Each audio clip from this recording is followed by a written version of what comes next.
Então vamos manter enquanto a família permitir. Bom dia, professor. Então,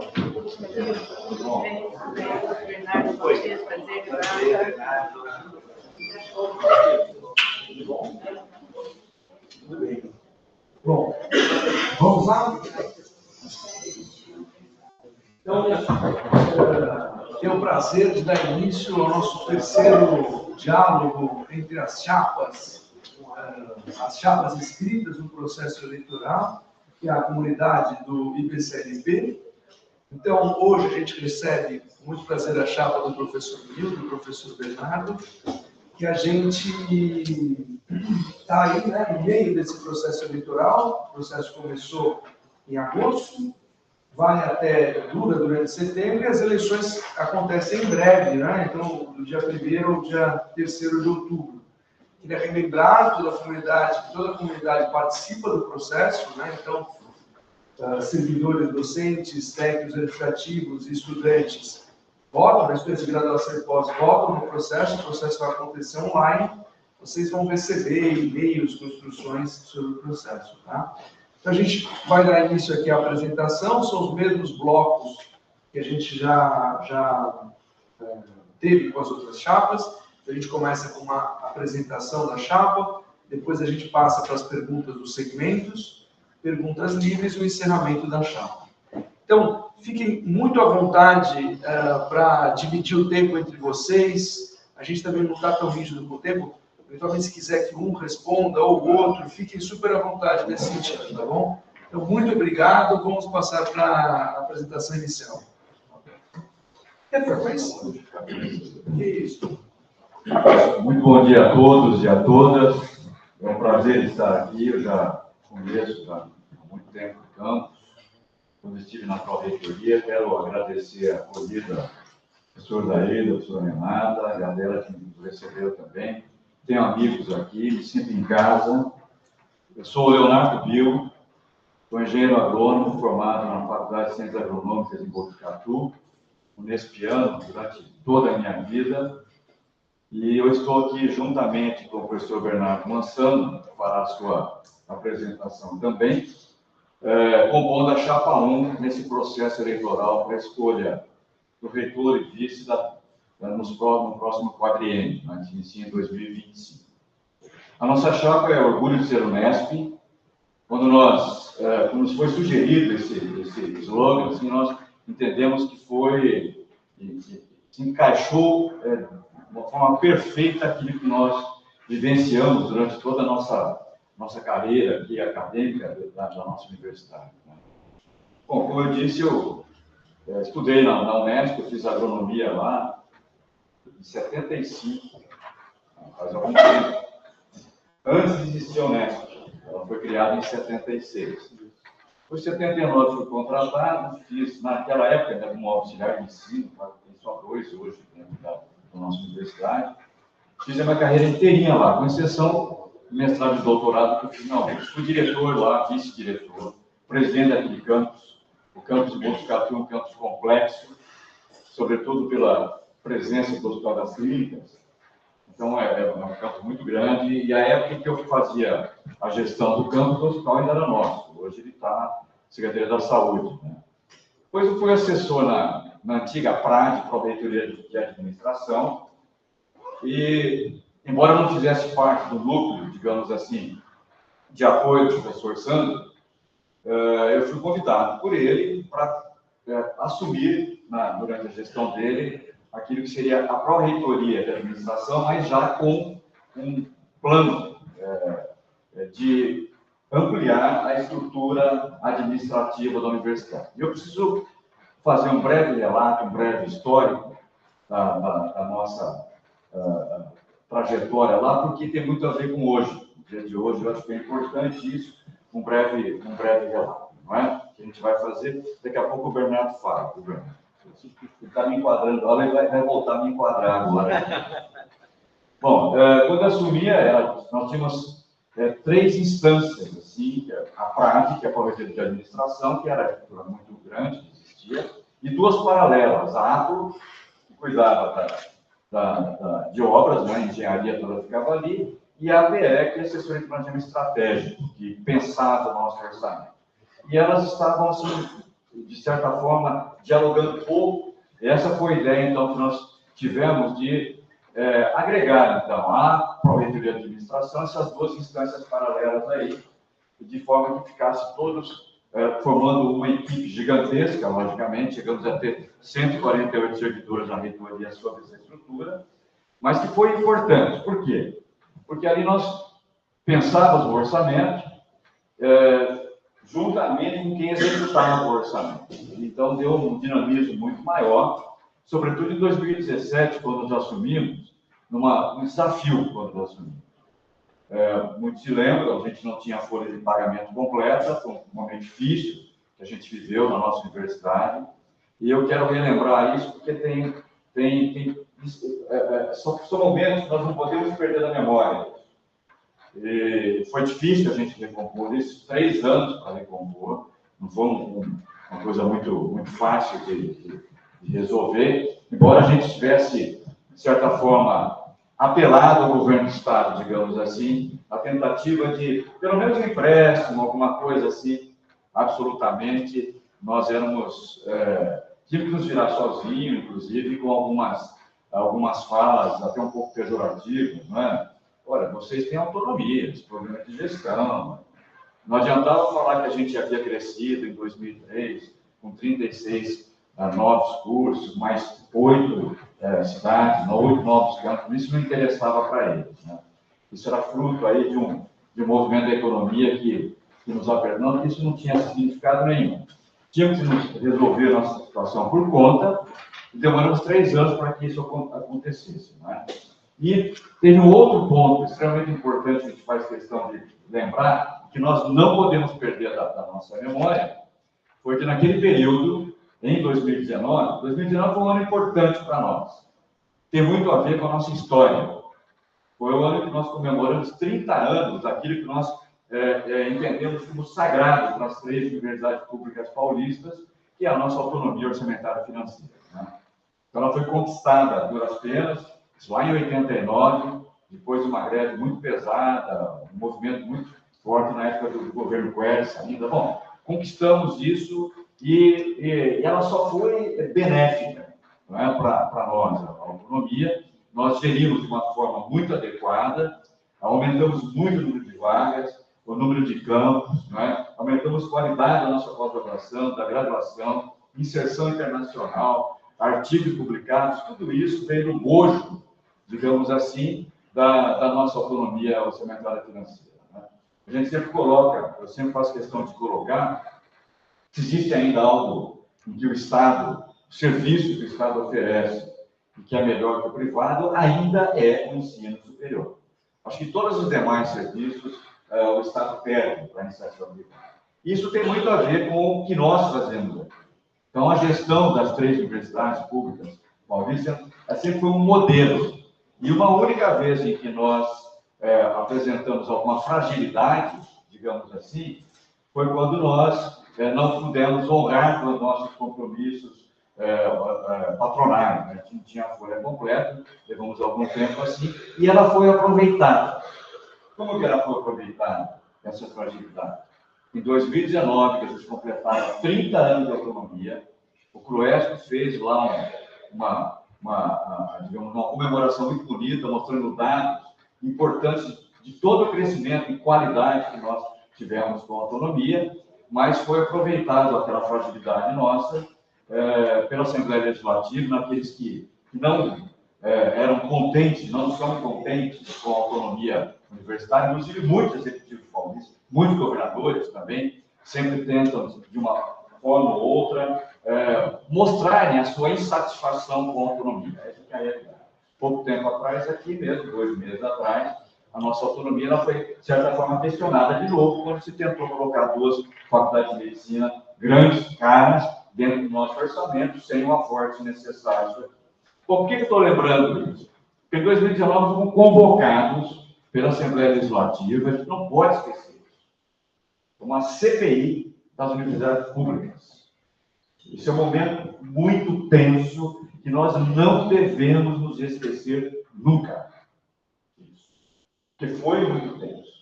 Nós, quando estávamos na gestão, nós tomávamos cuidado para que a nossa comunidade ela não sentisse aquela ansiedade que nós estávamos vivendo ali. Não é?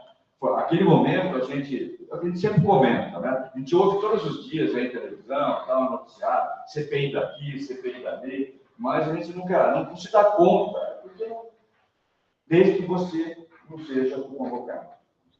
Quando é você o convocado, aí você entende o que significa uma CPI, sobretudo o I do inquérito. Tá? Então, a preocupação que você tem de um erro, de um engano, que possa ser aproveitado. Né? E como foi aproveitado pela única vez que a gente mostrou fragilidade. E o que estava sendo questionado naquele momento? Má gestão da universidade pública. Era nítido. Não é?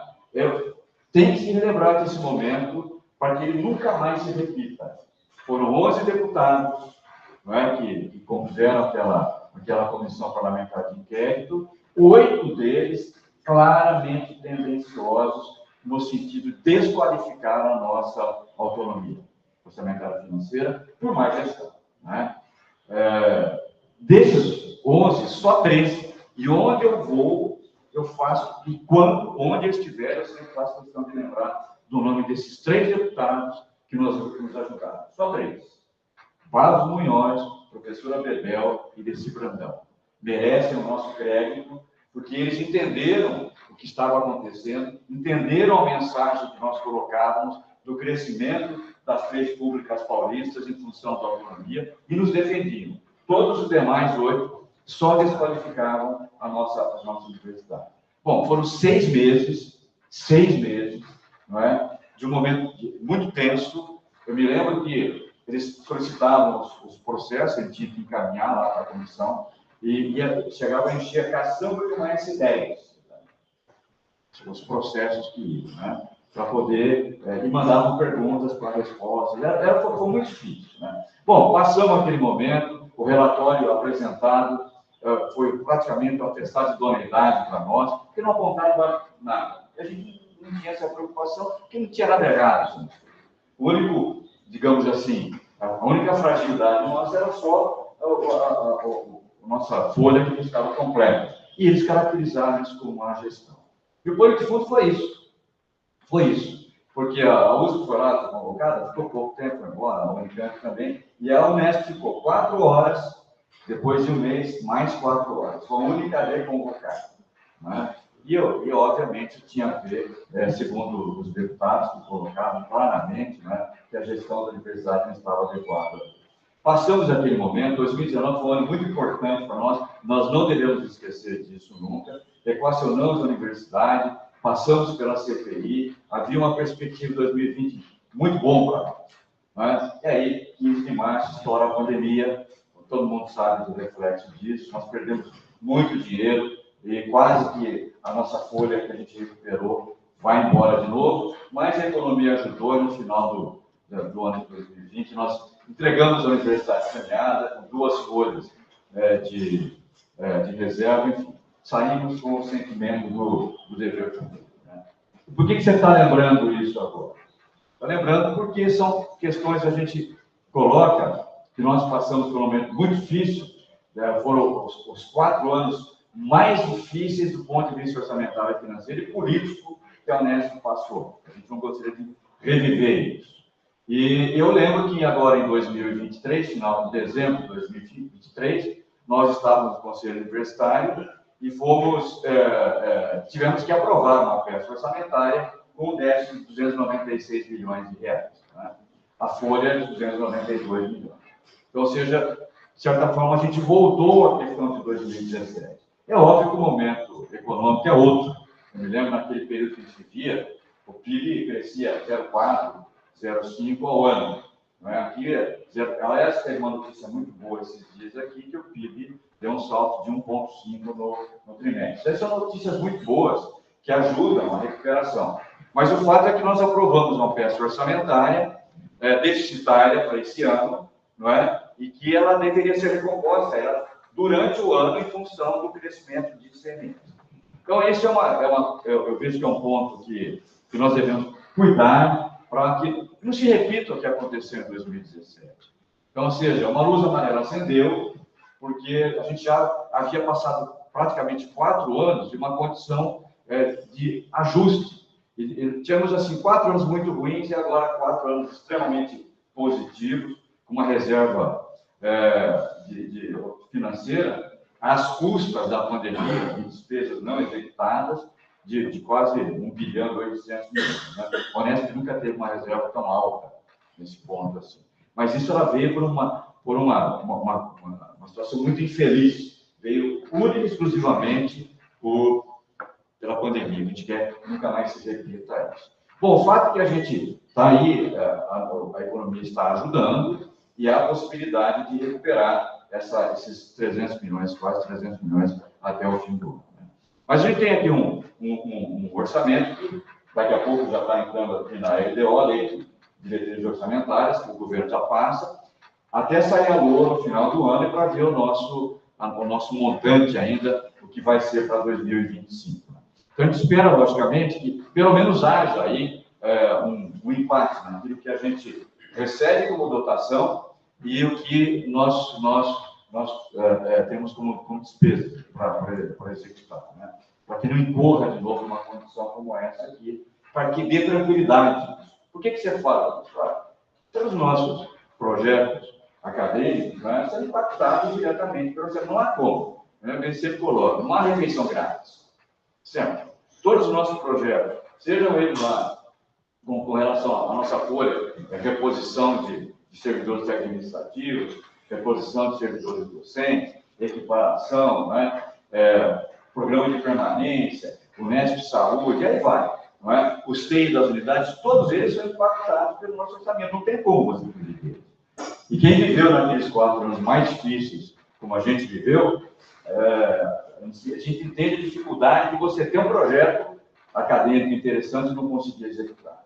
E a gente não gostaria que isso se repetisse. Portanto, o equilíbrio orçamentário e financeiro, ele dá tranquilidade para a gestão, ou não.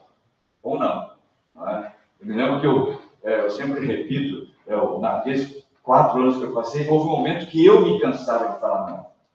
Porque caía tudo na troféia, a palavra era sempre não, sempre não. É muito ruim isso.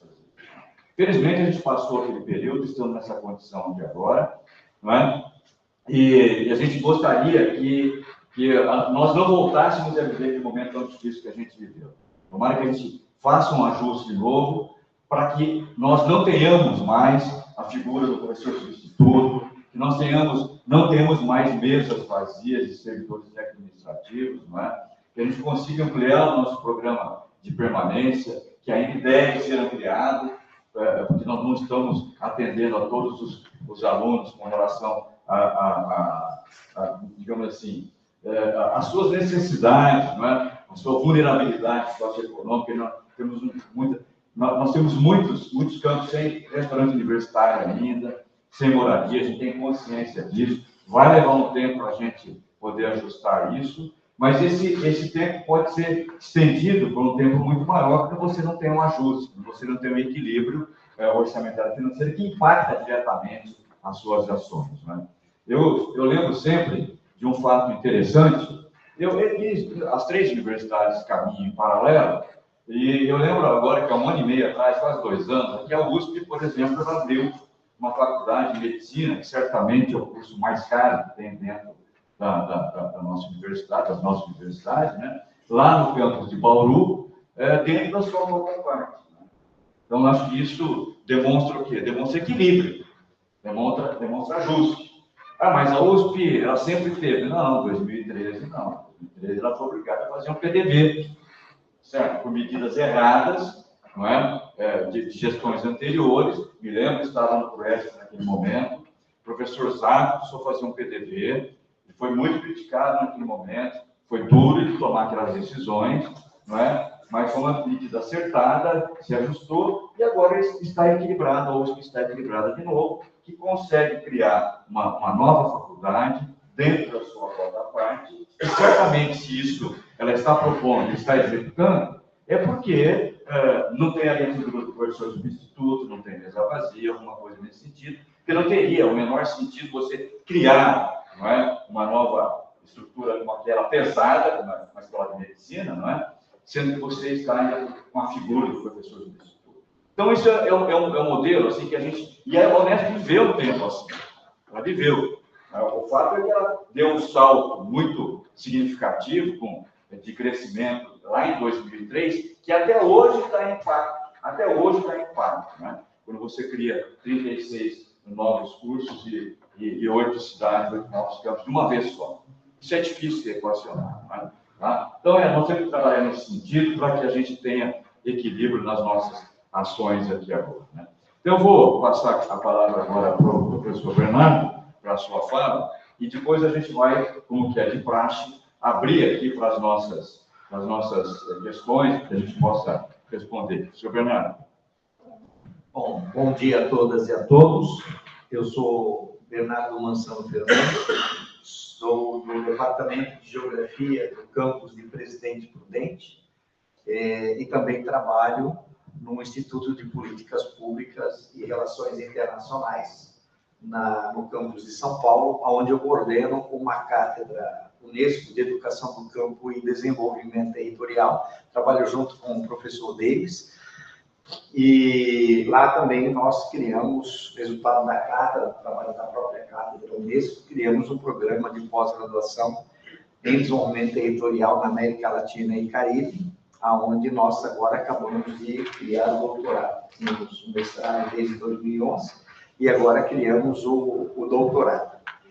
E acabo de chegar de 2 viagens, desde o dia 22, eu estava olhando minha agenda aqui, eu viajei no dia 22 para Dublin, na Irlanda, onde eu fui participar do Congresso da União Geográfica Internacional, representando a comunidade geográfica brasileira, indicado para ser vice-presidente, concorri com 14 países, ou seja, o Brasil concorreu com 14 países, e nós fomos eleitos vice-presidente da União Geográfica Internacional, com uma missão agora de criar uma comissão latino-americana da geografia latino-americana, né?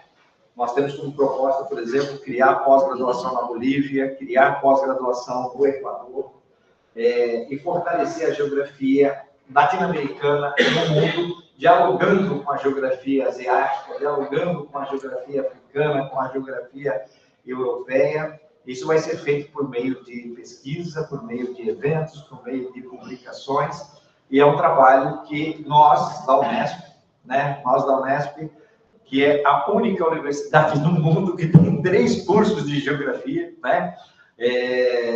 Nós temos geografia em São Paulo, temos geografia em Rio Claro, temos geografia em Presidente Prudente, temos geografia em Ourinhos, né? Nós temos 2 cursos de graduação e 3 cursos de pós-graduação, e sem dúvida, a geografia da Unesp está entre as melhores geografias, né, que nós temos. Nós temos um programa nota 7 em Presidente Prudente, né? Eu até me lembro, né, quando eu e o Davis fomos coordenador do programa nota 3, lá em São Paulo, o IPRO Territorial nota 3, e eu era membro do comitê gestor do CapSprint, e eu brigava que o IPRO tinha que participar do CapSprint, mas não, a Unesp não queria que o IPRO participasse do CapSprint, porque só os programas de excelência poderiam participar do CapSprint. Mas então, mas se você pega o 7 com 3 dá 10, com 2 dá 5, né, a gente consegue aí garantir a excelência, né? Não pode participar. E não foi possível até hoje. Finalmente, no final do CapSprint, a Unesp aceitou que os programas nota 3 e nota 4 pudessem participar das missões internacionais. Só que já era tarde demais, porque faltava somente 1 ano para a gente terminar o projeto, que termina esse ano, né? E muita gente de programas nota 3 e nota 4 não puderam, muitos dos nossos colegas não puderam viajar porque eles não eram excelentes. Bom, eu fiz aí uma rebeldia, né? Então, como professor de um programa nota 7 e de um programa nota 3, eu convidava os colegas para vir pelo programa nota 7, mas também levava para o programa nota 3, né? Um deles foi o professor Raul Paes, que esteve aqui agora, né? Há pouco tempo, né? Que veio, ele veio para cá, ele foi para Prudente, ele foi lá em São Paulo, né? Então, nós convidamos 44 professores durante esses 4 anos do CapSprint e levamos para os 2 programas. O que nos ajudou muito, né, Davis, a transformar o nosso programa em nota 4 e conseguir o doutorado, né? Bom, por que eu estou falando sobre isso? Porque o nome da nossa chapa é Orgulho de Ser Unesp, né? E eu acho que todos nós aqui temos orgulhos, né? O Davis vinha falando agora para mim, né? Posso falar, né, Davis? O Davis falou assim, eu gosto de trabalhar na Unesp, né? E eu nunca encontrei uma pessoa que falasse, eu odeio essa universidade. Nunca encontrei, né? Todo mundo tem uma identidade, todos nós temos uma identidade com a nossa universidade. Todos nós temos orgulho da nossa universidade, que é uma construção coletiva, que faz parte do processo de construção de uma instituição que é extremamente respeitada. E aí eu quero lembrar uma fala do meu colega, Bill, quando ele diz assim, olha, a universidade ainda é a melhor, né? A universidade pública ainda é a melhor do que... Ela não é ainda, Bill. Sempre vai ser. Sempre vai ser, porque é da natureza da universidade pública ser melhor do que a privada. Porque a universidade privada vai ver sempre o ensino, a pesquisa e a extensão como mercadoria. E a mercadoria é uma dimensão do conhecimento, ela não é a totalidade do conhecimento. Portanto, nós sempre vamos ser os melhores, a não ser que eles fechem a Unesp, eles privatizem e acabem, aí não vai ter mais a melhor universidade. Mas a privada jamais vai ser a melhor universidade. Harvard, por exemplo, é uma universidade privada. Ela é a melhor do mundo? Segundo que eu participo dos processos de ranqueamento, né? E se eu mudar os critérios de Harvard, ela vai ser uma das piores do mundo. Ela é a melhor do mundo nos critérios que ela define para ela ser a melhor do mundo. Tá certo? Então, nós estamos, inclusive, tentando e nós estamos elaborando um conjunto de critérios para classificar as universidades latino-americanas, porque hoje os rankings são definidos, né? O nível de excelência dos rankings hoje são definidos pelo Reino Unido, pelos Estados Unidos e pelos chineses. E aí, todos nós ficamos contentes, porque a Unesp está entre as 400 melhores. Quando eu entrei na Unesp, ela estava entre as 600, né? Depois ela passou entre as 500, agora está entre as 400 melhores. Está entre as 10 melhores da América Latina e é a segunda melhor do Brasil, né? Como saiu agora recentemente, né? Mas se nós mudarmos alguns critérios, nós podemos ser a melhor universidade, né? Então, o ranking depende muito... Eu estou falando tudo isso porque eu quero discutir com vocês o conceito de excelência, tá? O conceito de excelência que nós temos hoje nesses rankings, na nossa universidade, na FAPESP, no CNPq, na CAPES, é um conceito de excelência extremamente conservador. E por que ele é conservador? Porque ele considera excelente uma elite. Uma elite. São os 10% melhores é que são excelentes. Os outros 90% ficam no esquecimento. E o conceito de excelência que nós queremos construir está associado com a sustentabilidade. E a sustentabilidade, o sentido, o significado da sustentabilidade é o seguinte: sustentabilidade é nós podermos fazer, né, com que a Unesp seja amanhã melhor do que ela é hoje. Né? Essa é a ideia do conceito de sustentabilidade da Agenda 2030 da ONU. É nós deixarmos para os nossos, né, para as novas gerações, um planeta melhor do que aquele que nós temos hoje. Porque nós sabemos que nós estamos sempre deixando o pior, né, para o futuro, né? O nosso futuro, nós estamos falando agora do calor, nós falamos da inundação, das mudanças climáticas, da pobreza, da miséria.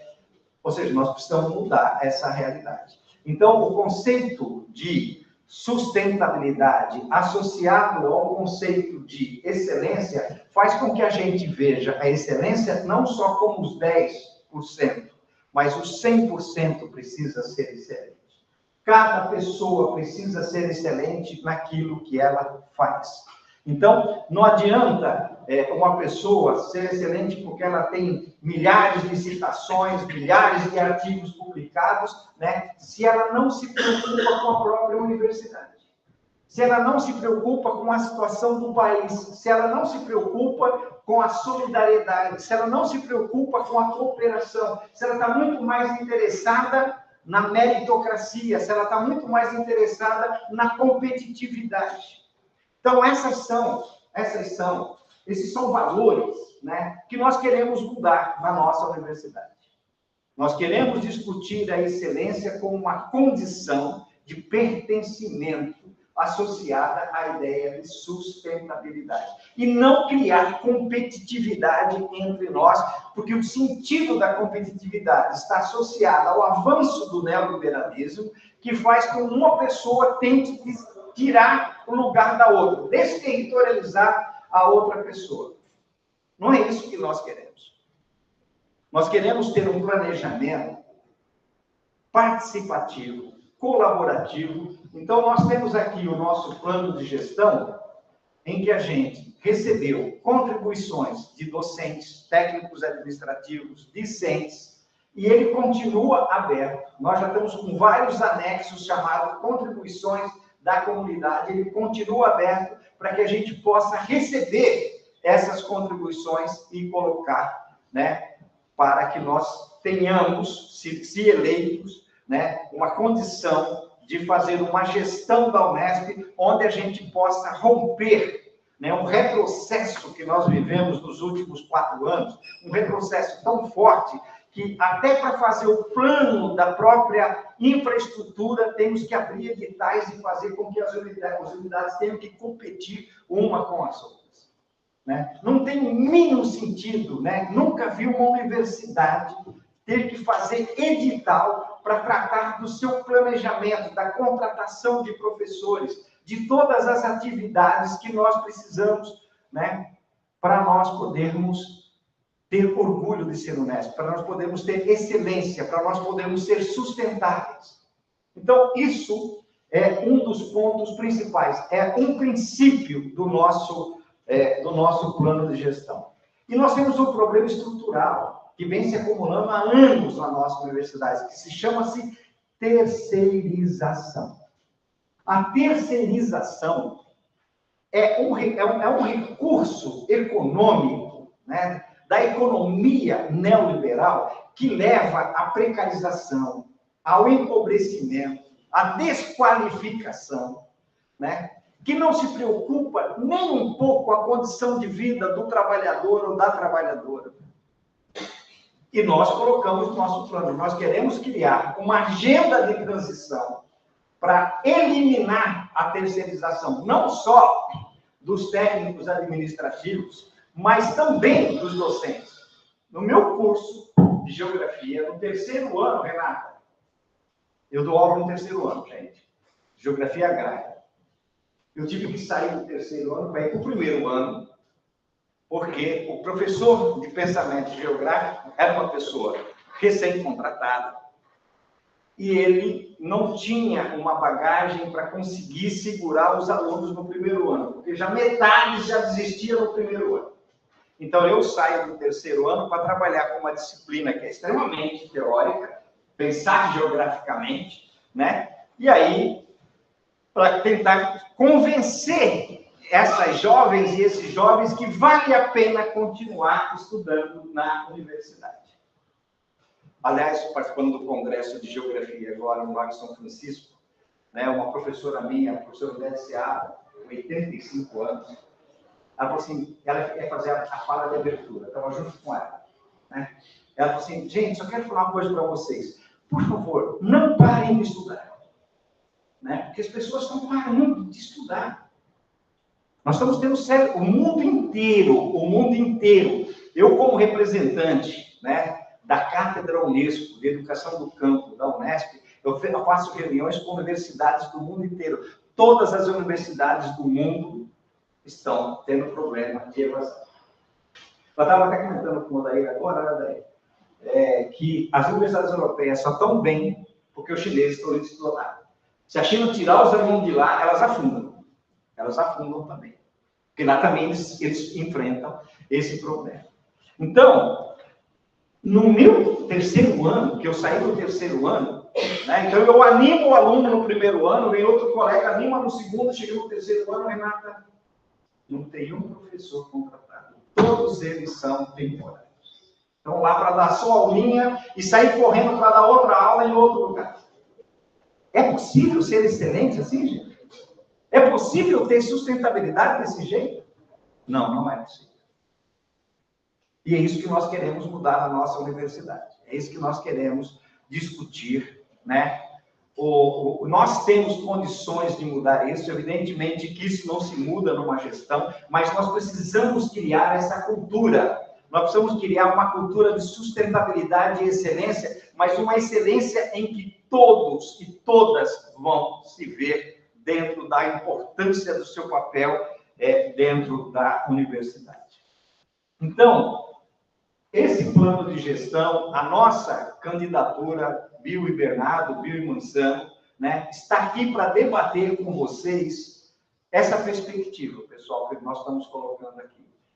Nós queremos pensar uma universidade que nos permita sair dessa situação que nós estamos enfrentando, e já faz assim, olha, eu tenho 35 anos de Unesp, gente. O Bill tem 45. Nós dois aqui damos quase um século, né? Quase um século.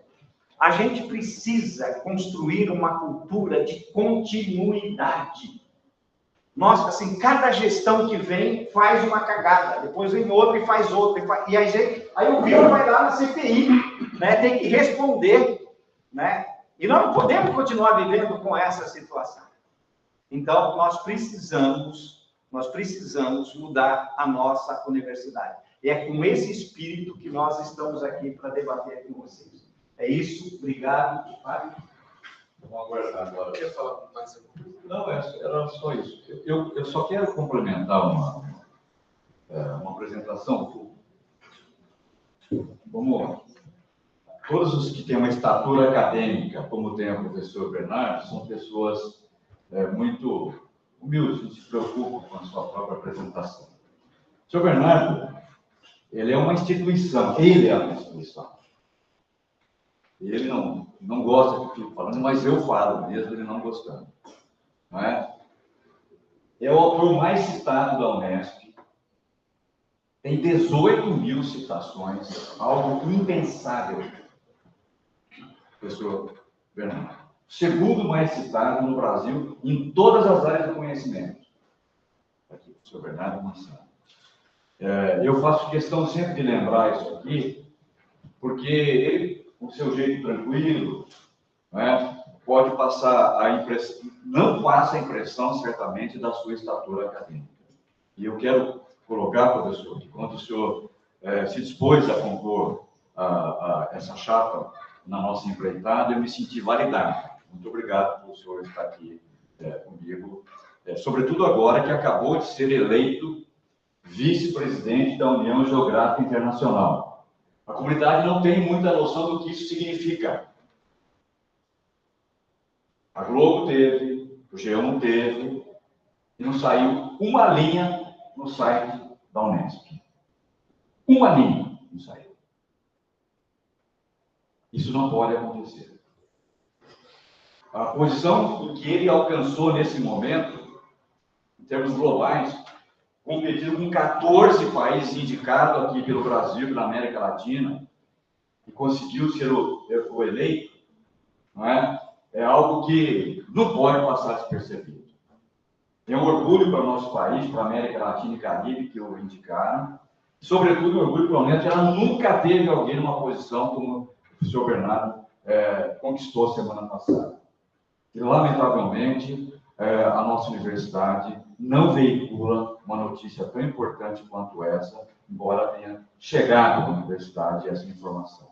Eu faço questão de colocar isso porque eu não aceito uma condição como essa. Não aceito. Não é? Nós temos que separar os momentos políticos, não é? E daquilo que a universidade tem para mostrar. Certamente, se fosse na USP, estava na primeira página do padrão. Essa é a verdade. Obrigado.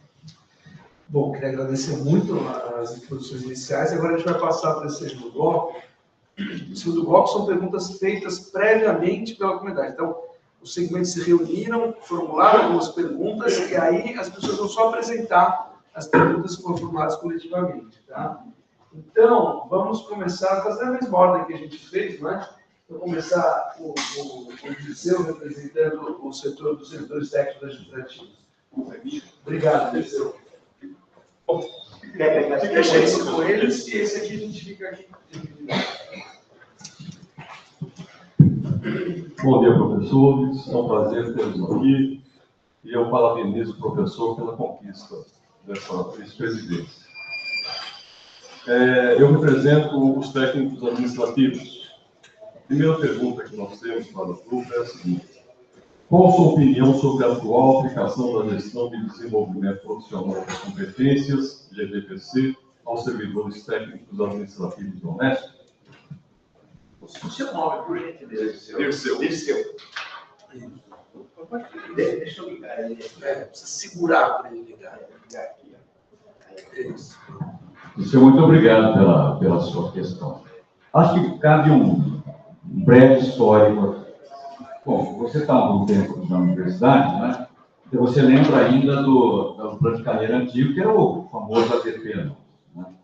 Ele foi travado em um determinado momento, e em 2018 foi destravado na nossa gestão, para apresentar uma nova proposta, um novo plano de gestão para a nossa carreira dos servidores técnicos administrativos, e nós trabalhamos 2018, 19 e 20.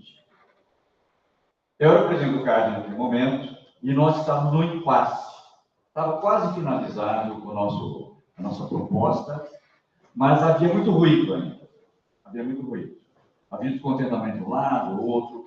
Então, nós ficamos no impasse se nós faltávamos ou não no CAD para aprovação. O professor Pascoal já havia sido indicado pelo governador, já tinha sua equipe montada, conversei com o professor Estevão, que havia assumido, não é? E coloquei para ele: olha, eu vou adotar o seguinte procedimento. Primeiro, poderia ter voltado em dezembro daquele ano, 2020, que era a última reunião do CAD no qual eu iria presidir, e com grande perspectiva de ter sido aprovado o plano. Em função desse ruído, eu coloquei para ele: olha, que eu acho melhor nós esperarmos mais um pouco, para ver se esses ruídos diminuem, esses pontos onde nós temos dúvida possam ser equacionados. E um outro ponto também: quando você aprova um plano de gestão, isso tem impacto orçamentário financeiro. Eu estaria criando um impacto para a gestão seguinte, da qual não participaria. Então, você tinha esses dois lados aí que nós optamos. Conversamos lá com o professor Estevão, tinha assumido: olha, vamos tomar essa... Não, tranquilo, vamos levar para... O senhor analisa o plano, se achar que está bom, coloca no CAD e aprova assim por diante.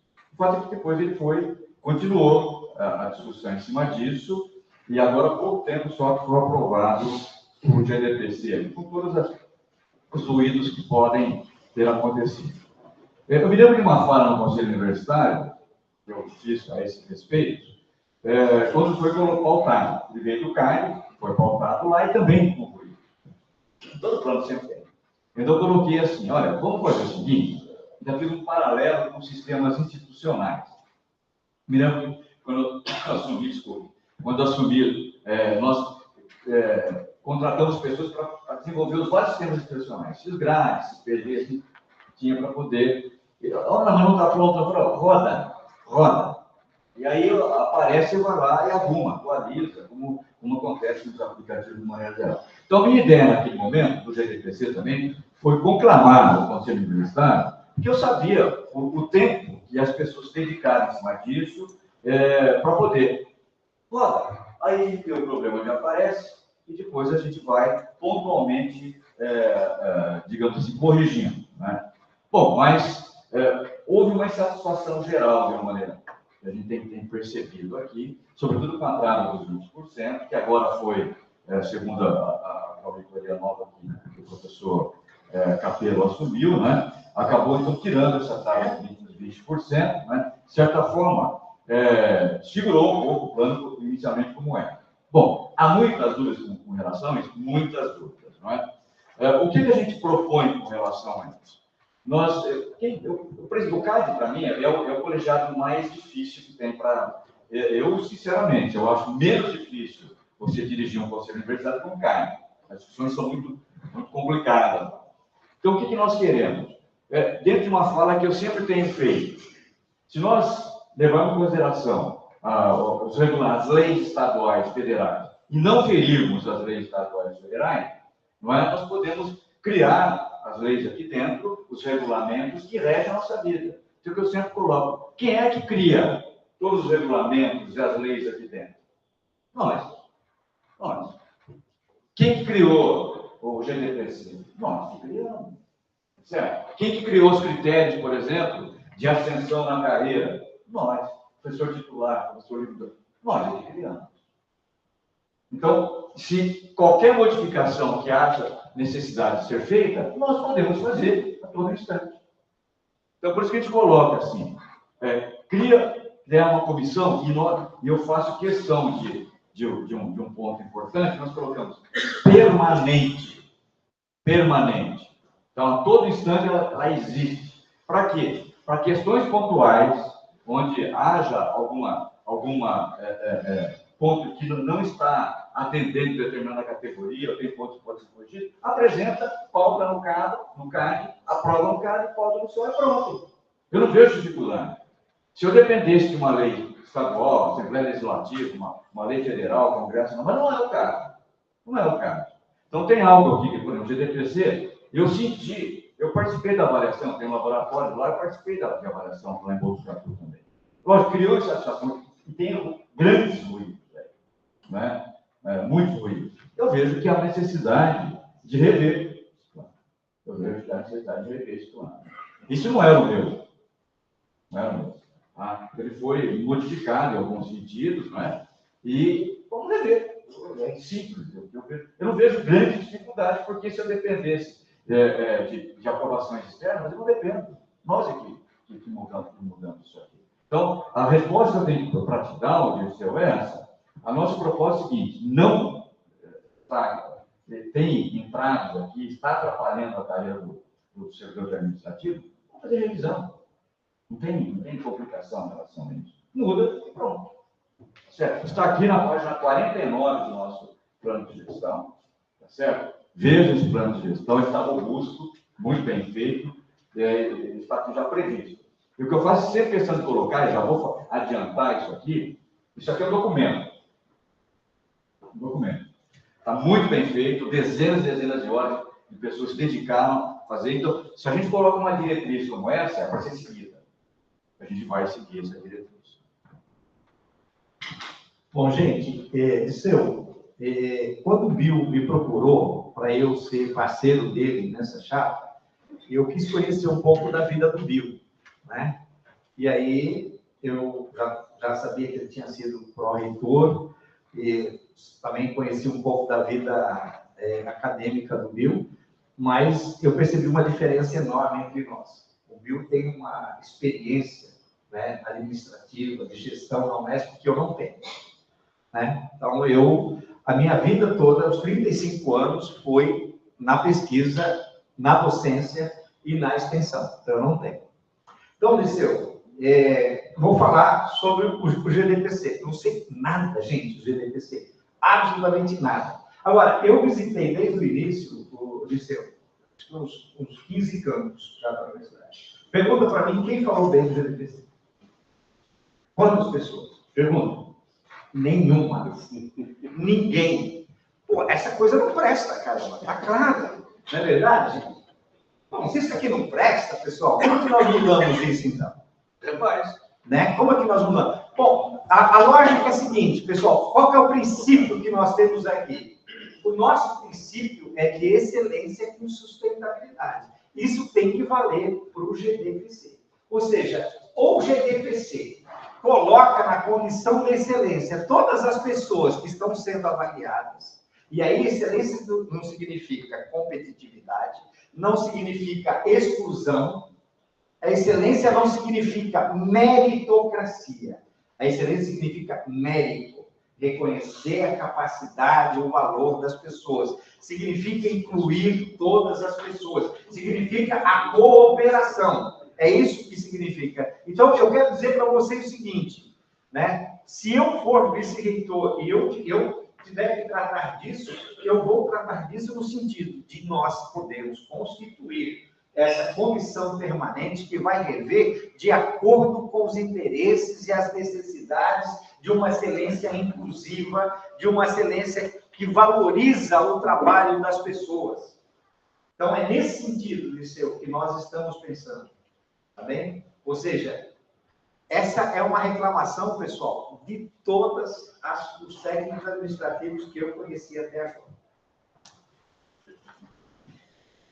Bom, muito obrigado. Então, vamos passar para a próxima pergunta do setor docente, representado pelo professor Ivan. Obrigado. Bom dia, eu sou o professor Ivan, coordenador de curso aqui na nossa unidade. Muito bem-vindos. Nossa primeira pergunta é sobre a área de acervo científico, né? O acervo científico. As coleções científicas e museus, de uma forma geral, eles abrigam aí uma reserva de bagagem de conhecimento do que a gente tem, não é? De informação sobre o mundo. Seja nós na área da biologia, ou na área de artes, na área de antropologia, qualquer área. E esse acervo, ele é público, ele é um patrimônio da União institucional. Mesmo em universidade privada, as coleções científicas são públicas, né? Então, é algo para se ver com cuidado. Qual a política da chapa para manutenção e apoio de coleções científicas e museus na instituição, visto que em anos recentes nós temos visto essas tragédias que acontecem, né, como teve incêndio no Butantã, o do próprio Museu Nacional, tivemos um incidente no IB de Rio Claro, não é? Qual a política da chapa para esses acervos científicos, museus, esse tipo de patrimônio que a instituição possui? Muito bem, Ivan, eu e o Davis acabamos de voltar agora de Londres e a gente viu vários acervos científicos, né? E dá para a gente perceber a diferença, né? Embora lá tenha um caráter que nós não temos aqui, que é o acervo dos colonizados, né? Que estão com eles lá, né? Da América Latina, né? Da África, eles têm lá, inclusive, muitos. Bom, os europeus, né, têm a capa Tupinambá, né, gente? Né, vocês sabem que... e tem outras coisas, por exemplo, teve uma nação indígena agora, Munducuru, lá na Inglaterra, requisitando várias peças que eles têm lá, né? Mas se eles conseguem trazer, as nossas universidades não têm onde guardar. Esse é o nosso grande problema, né? Então, essa questão que você traz é uma questão essencial. E como que nós tratamos disso na Unesp, né? Bom, a questão da memória do acervo está também no nosso plano, né? Nós queremos preservar, garantir a preservação e garantir o acesso a essa memória. Por exemplo, nós temos o Centro de Memória da Unesp, o CEDEM, lá no nosso prédio, na Praça da Sé, né? Quando eu fiz minha tese de doutorado, eu percebia que muitos documentos do MST, da história do MST, estavam se perdendo, né? Por causa das condições de umidade, o local onde estava guardado. Eu trouxe todo esse material e uma grande parte dele está lá no CD hoje, né? Que nós conseguimos preservar, né? Uma parte que é digitalizada, né? Então, eu acho que nós temos que ter, né? E nós temos aqui uma proposta no nosso plano de gestão. Nós precisamos ter uma política de preservação dos diferentes acervos, nos diferentes campos que nós temos e tratar isso com muita responsabilidade para que a gente possa. Por exemplo, eu lembrei de outro agora, nós temos todo o processo os documentos do processo de grilagem de terras do Pontal do Paranapanema, que está lá no nosso centro de memória, lá em Presidente Prudente. né? Então, assim, olha, títulos de propriedades, né, do início do século XX que foram falsificados, com assinatura falsificada, tudo está lá, né? E às vezes você percebe que eles não estão no estado adequado, porque precisa de investimento. Agora, essa preservação pode ser feita com recursos da nossa universidade, mas pode ser feita também com recursos da FAPESP, com recursos de órgãos federais, e nós precisamos fazer uma rede de todos esses centros, para que nós possamos ter um projeto institucional para nós cuidarmos disso. Isso precisa ser tratado como um projeto da universidade. Por quê? Porque senão eu vou ter um acervo que está muito bem preservado aqui e o outro que está se perdendo aqui. Então, essa é a nossa ideia de nós tratarmos isso como um projeto institucional de preservação dessa memória. Me permite, professor, eu gostaria só de colocar uma experiência muito interessante que nós tivemos na Faculdade de Ciências Agronômicas. Quando eu era diretor lá, foi criado por uma gestão anterior o Museu do Café. A Fazenda Lajeada foi instalada numa fazenda de café, que era no Barão de Serra Negra, lá de Piracicaba, inclusive o estádio da cidade leva o nome dele. Depois o IBC comprou isso para fazer uma estação experimental, e a Unesp, então, acabou incorporando isso aqui. E nós criamos o Museu do Café. É um problema. Primeiro, a área inteirinha é tombada. Os terreiros de café, a Casa Grande, lá, né? Isso é caro, né? E tem que ser mesmo. E havia um centro lá, pendências, demandas, que são, digamos assim, mais emergenciais. No caso aqui, você tem um professor substituto ainda, certo? E algumas pessoas podem até não entender como é que você pode estar alocando recursos para o Museu do Café. O que eu fiz lá, naquela época? Tinha um servidor nosso muito competente, era o Eduardo Candeia, e falou: olha, vamos gerir de uma forma diferente esse Museu do Café. Inclusive, que não fosse aberto no final de semana, que é quando as pessoas mais... E nós não tínhamos servidor para colocar. Nós criamos digamos assim, uma rede chamada assim, Amigos da Fazenda Lajeada, né? No sentido de captar recurso, tudo, pizzaria, por exemplo. Olha, tem uma pizzaria lá, sei lá, você quer ser amigo da Fazenda Lajeada, você pode colocar esse Amigos da Fazenda Lajeada, mas tem que contribuir com o caso.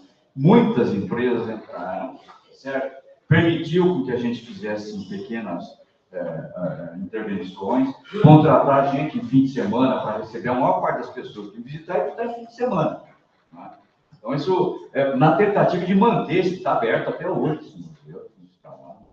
Mas carece de recursos e, em um momento onde você tem questões emergenciais, os museus acabam ficando em segundo plano. Mas nós entendemos o valor que tem, e naquela época a gente já lançou mão de um outro caminho para a manutenção dele.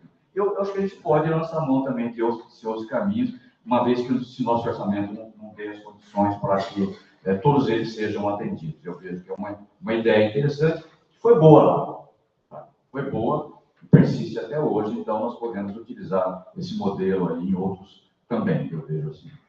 Só para complementar, eu tenho observado em algumas universidades estrangeiras que aqui no Brasil não tem essa cultura. Por exemplo, os ex-alunos ricos acabam se tornando doadores da universidade, né? E muitos desses recursos vão para os centros, né, de memória, para os acervos científicos. Por quê? Eu estou pensando, ele falou aqui, o Bill falou agora aqui da possibilidade de você conseguir recursos da iniciativa privada. Por que é importante você conseguir recursos da iniciativa privada, né, e de doadores permanentes? Porque a preservação desse acervo a manutenção desse acervo não é de responsabilidade só da nossa universidade, né? Ela é de competência da nossa universidade. Mas a nossa universidade pode criar políticas, né? Por exemplo, gente, todo mundo aqui já, ou se vocês não foram, deveriam ir, né? O Museu de Ipiranga, depois de restaurado, ficou uma coisa lindíssima, né? Quantas empresas não estiveram envolvidas com esse processo? né? Então, essa é uma possibilidade também, embora não esteja aqui, mas já que o Bill colocou essa questão, de nós conseguirmos recursos de colaboradores para o investimento nos nossos acervos. Essa ainda foi uma alternativa não experimentada, e nós podemos fazer isso. Agora eu vou passar para o setor discente. Então a Sofia vai fazer a primeira pergunta do Olá, bom dia. A primeira pergunta foi até um pouco abordada pelo professor Bernardo, mas em um cenário estadual em que a precarização e o sucateamento da educação pública são frequentemente justificados como argumentos, são frequentemente usados como argumentos para justificar a privatização das instituições de ensino, com redução de recursos, sobrecarga ou até falta de professores, como que a chapa pretende atuar para combater esses problemas e garantir que a educação pública continue sendo acessível e de qualidade? Bom, depois você. Não, primeiro só você que fala.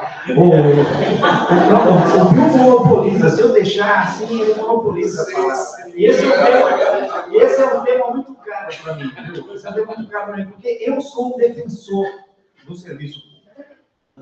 Eu sou um defensor do serviço público, eu sou um defensor da escola pública, do ensino fundamental, do ensino médio, da universidade, da saúde, né, do transporte. Eu sou um defensor. E eu conheço vários países, e eu conheço países onde isso funciona de uma forma maravilhosa, né? Então, eu fico pensando, quando o Bill me convidou para ser o vice dele, eu falei para ele o seguinte: olha, Bill, eu tenho uma visão de universidade, vamos ver se bate a nossa visão, né? Porque o pessoal costuma dizer que o Bill é mais conservador, mais de centro, eu sou mais de esquerda, né? Então, aí nós trocamos ideia, papai, eu falei, não, dá para cá, vamos junto nessa. Então, vamos tentar mudar a nossa universidade. Então, assim, olha, pessoal, defender é uma questão de soberania, Sofia, uma questão de soberania, defender o papel e a natureza pública da nossa universidade. E recuperar. Então, assim, acabar com a terceirização é fundamental. Por quê? Porque a terceirização, nós conversamos com diretoras e diretores, Renata, que falou assim, olha, 50% do custeio está indo para pagar a terceirização. Mais ainda. Daqui a pouco eles vão fazer o seguinte, eles pegam o cheque e pagam a empresa. Poxa, esse não é o papel deles. O papel dos dois é de governança do campus. É de governança. Governança é muita responsabilidade. É pensar o papel docente, o papel discente, é pensar pesquisa, é pensar extensão, é pensar a sociedade, é pensar o território, né? É isso. Agora, daqui a um pouco não precisa mais, porque, né? Com esse caminho que nós estamos seguindo, então acabar com a terceirização. Esse é um problema que nós temos que resolver. Outro que nós temos que resolver, gente, é o seguinte: veja o paradoxo que nós estamos vivendo hoje. Olha o paradoxo que nós estamos vivendo. Nós estamos lutando por uma universidade pública, mas nós temos cada vez menos gente interessada em vir para a universidade pública. A maior parte dos nossos cursos está diminuindo a relação candidato-vaga. E aumento de evasão. E aumento da evasão. Então, eu por exemplo, lá em Prudente, a relação candidato-vaga, a proporção mais alta que nós tivemos foi 7 candidatos para uma vaga. Sabe quanto é hoje, gente? 0,7 para uma vaga. Hã? E da licenciatura. Porque lá você pode optar pelo os dois juntos, você pode fazer um, ou pode fazer outro, ou pode fazer os dois. 0,7. Isso significa, pessoal, eu falei para vocês que eu dou aula no primeiro ano, né? Então, eu chego em fevereiro e começo a dar aula. Eu tenho 20 alunos na sala de aula. Aí, numa primeira semana de março, eu tenho 30, porque já veio uma nova chamada. Aí depois tenho 40. Aí depois tenho 50, né? Aí atingiu. Mas, às vezes, para chegar nos 50, eu já estou em maio, já. Aí já vem a 11ª chamada.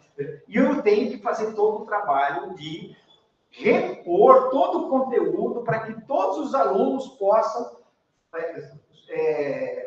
ter o conteúdo para poder estudar, porque eles não tiveram lá nas primeiras aulas, né? E esse ano eu tive uma experiência maravilhosa. né? Eu tive alunos que foram chegando, alunos que foram saindo, alunos que foram chegando, que foram saindo. E eu sempre trabalho com um grupo de 5, para que um possa ajudar o outro, né? E eu tinha um grupo que entrou uma menina no final de abril, começo de maio. E a aula termina na primeira semana de julho, né? Os outros 4 que tinham chegado antes dela foram desistindo. E ela chegou no final, né? E quando ela apresentou o seminário, né, que ela fez a apresentação final do trabalho, e ela estava sozinha, porque os outros desistiram, eu perguntei para ela assim, fala o seu nome para a turma. Ela falou, meu nome é Vitória. Porque você é a Vitória. Porque você conseguiu, de fato, passar por todo, e não desistiu por todos os desafios, e você não desistiu.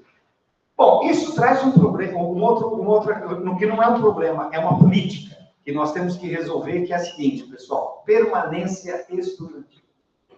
Essa é uma política que faz parte da realidade de países pobres, né? A permanência estudantil também existe em países ricos, mas tem uma outra fonte, tem uma outra característica, né? Mas nós precisamos cada vez mais, e aí está o paradoxo, né?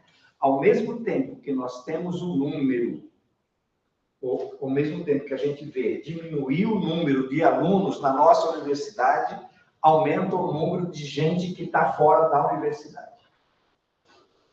Então, assim, nós temos uma universidade pública, de qualidade, gratuita, só que nós temos que ir atrás dessas pessoas e convencê-las a entrar na universidade. Esse é o nosso papel. E nós precisamos fazer uma propaganda. A USP, a Unesp e a Unicamp estão vivendo esse dilema e ela precisa. Nós precisamos fazer uma propaganda, rádio, televisão, jornal, nas mídias sociais, né, mostrando a importância da nossa universidade e que ela pode fazer a diferença na vida das pessoas. Então, essa propaganda é fundamental, pessoal, nós trazermos essas pessoas. O outro é garantir com que as pessoas possam permanecer na universidade. Mas isso está aqui no nosso plano de gestão, tá, pessoal? Garantir a permanência não é suficiente. Ela é fundamental, mas não é suficiente. Por quê? Porque essa pessoa precisa, além de ter garantida a permanência dela, ela precisa ter uma perspectiva de formação. Então, ela precisa ter a oportunidade, precisa ser acolhida, precisa ser convidada a fazer parte dos grupos de pesquisa, a fazer a sua iniciação científica, a pensar o seu mestrado, a sua pós-graduação, a pensar seu doutorado, a pensar a sua vida.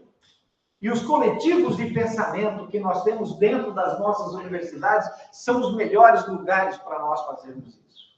Então, nós estamos colocando aqui, pessoal, que nós temos que investir muito.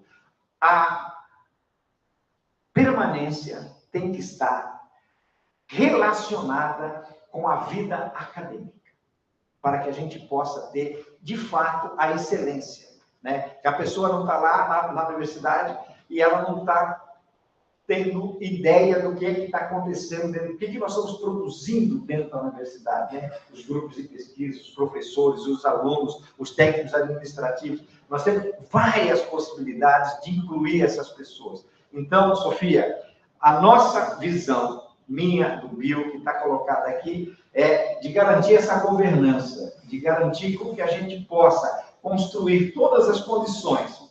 O Bill sempre traz um número que só 11% do pessoal que sai das escolas públicas entra nas nossas universidades. Só 11%, ou seja, 89% vão para as privadas. Nós precisamos mudar essa realidade. Tá certo? Então, nós temos que mudar isso, e para isso nós temos que fazer o quê? Porque, veja bem, nós temos a universidade, né? Nós temos a universidade, nós temos toda a infraestrutura, tudo bem que nós não temos todos os técnicos administrativos, tudo bem que não temos todos os docentes, mas o pessoal que está aqui tem orgulho de ser UNESP. E eles vão se desdobrar. Por exemplo, lá nós temos, para todos os nossos grupos de pesquisa, uma técnica administrativa para trabalhar nos laboratórios, que é a Patrícia, não sei se vocês conhecem ela. Ela é disputadíssima por todos os grupos de pesquisa, porque precisam dela para poder... Inclusive, ela nos auxiliou lá no encontro, né, dentro da Rede DataLu. Então, É isso que nós precisamos fazer. Nós temos todas as condições, nós temos uma sociedade que precisa vir para a universidade, mas ela não sabe disso. E por que ela não sabe disso? Porque, de repente, pessoal, desde o final, desde a década de 90, começou a se construir uma visão de que a universidade não é importante. Né? De que você pode ser um youtuber, que você pode conseguir ganhar dinheiro nas redes sociais. E, às vezes, eu vejo algum aluno ou alguma aluna falar isso para mim, assim, mas tudo bem que você vai ser um youtuber, mas seja inteligente, meu cara. Pelo menos, né? Vai estudar, adquira conhecimento, né? Então, é isso que nós estamos vivendo hoje, pessoal, um processo de certa forma, desvalorização do conhecimento no mundo todo, não é só no Brasil, né? Houve um avanço da extrema-direita aqui, desconsidera toda a história. Então, isso que você coloca está associado, Sofia, a todo esse processo. Nosso trabalho é muito maior, né? E nós estamos aqui para trabalhar nesse sentido. Bernardo está tirando a diferença dos 15 dias, né, meu? Eu vou devendo, né, gente? Eu vou ter que fazer a mediação, daqui a pouco senão a gente vai ajeitar. Só aproveitar aqui, o que eu vou colocar aqui agora, que tem a ver, permeia muito das discussões que vêm ao encontro do que a Sofia coloca, com relação à utilização e redução de recursos.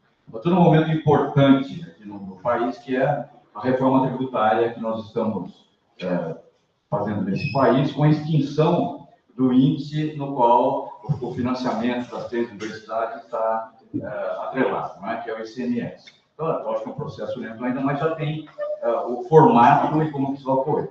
Por que eu vejo que é um momento importante agora? Porque é o momento em que os reitores, do ProESP, inclusive se consta aqui do nosso plano de gestão, levar para sentar à mesa do governador e algumas discussões importantes para ele com relação ao financiamento. 957, esquece, não mexe mais nisso, porque está solidificado na cabeça dos deputados, governadores. Se falar em 958 já vai dar confusão. Mas os 863 do IBS não está ainda.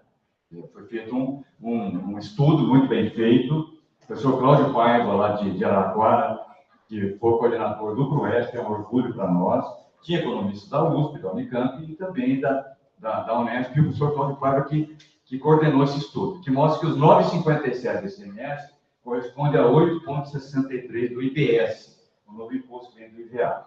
Então, isso vai ter que ser negociado com o governo. Eu vejo que é um momento que você pode mostrar alguns desequilíbrios, por exemplo, com relação ao Unesp nesse momento, daquele crescimento, mostrar para ele, entendeu? Eu acho que é um momento. Quer ver um outro ponto que eu considero importante, Sofia? O professor Bernardo colocou a respeito da permanência estudantil. Sendo governador, qual o papel do Estado na permanência estudantil? Qual o papel do Estado? O que é o programa de permanência estudantil? Né? Para atender alunos com vulnerabilidade socioeconômica. Isso é resultado de política de Estado. Certo? Portanto, o Estado tem um papel importante sobre isso no financiamento. As três universidades juntas conversarem com eles sobre isso. Né? Tem um paralelo que eu coloco que deu resultado. Eu gosto de citar alguns exemplos que deram resultado para ver a viabilidade disso. Parece que não tem nada a ver. O Hospital das Clínicas de Botucatu, ele era, óbvio, uma escola. Cresceu de uma certa maneira, atendia milhares e milhares de pacientes de baixa renda, né? Obviamente necessitados. Chegou um momento que a universidade não suportou mais.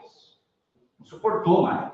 Né? Porque eles precisaram estudar escola e adquiriu uma dimensão. Foi tratado com o Estado o seguinte: tudo bem, nós entendemos a importância do papel que nós temos aqui. Agora, o Estado também tem um papel importante no financiamento desse atendimento. O que aconteceu como resultado disso? O HC de Botucatu continuou sendo administrado pela Faculdade de Medicina, mas teve o financiamento da Secretaria da Saúde. Então, se você vai com um argumento muito sólido e você mostra para eles, existe essa possibilidade. Isso é um caso claro.